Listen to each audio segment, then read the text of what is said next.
भगवत गीता के प्रथम दो शब्द हैं धर्म क्षेत्रे कुरुक्षेत्रे।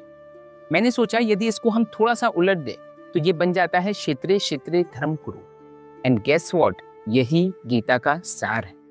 जहां भी हो, जिस भूमिका में हो, केवल अपने धर्म का पालन करो। पुत्र हो तो माता पिता का सम्मान करो, शिष्य हो तो ज्ञान के प्रति विनम्र बनो, गुरु हो तो अंधेरों में दीप बनो, नेता हो तो जनहित का गीत बनो, व्यापारी हो तो ईमान को मत छोड़ो, कर्मचारी हो तो कर्तव्य से नाता मत तोड़ो। पर जीवन के प्रश्न इतने सरल नहीं होते। हमेशा चयन सही और गलत के बीच नहीं होता, धर्म और अधर्म के बीच नहीं होता। असली चयन दो सही के बीच होता है, दो धर्मों के बीच होता है, और यहीं से जन्म लेता है धर्म संकट। धर्म संकट का अर्थ धर्म और अधर्म के बीच का चुनाव नहीं, क्योंकि वो तो बहुत सरल उत्तर है। धर्म संकट तब जन्म लेता है जब दो धर्म आमने सामने खड़े हो जाए, जब एक सही के सामने दूसरा सही खड़े हो जाए, जब हृदय एक दिशा में खींचे और कर्तव्य दूसरी दिशा में।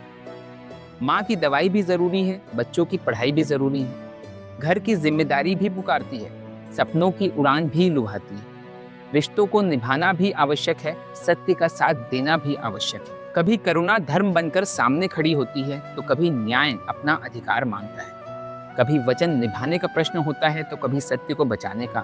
बस यही है धर्म संकट। जब दोनों मार्ग पवित्र हो पर चलना किसी एक पर ही हो। और यही तो अर्जुन की वेदना थी। एक ओर थे पितामह भीष्म जिन्होंने उसे चलना सिखाया, गुरु द्रोण जिन्होंने उसे धनुष उठाना सिखाया, लेकिन दूसरी ओर था न्याय जो उसे युद्ध भूमि में बुला रहा था। अर्जुन अधर्म से नहीं लड़ रहा था, अर्जुन अपने ही दोनों धर्मों से लड़ रहा था।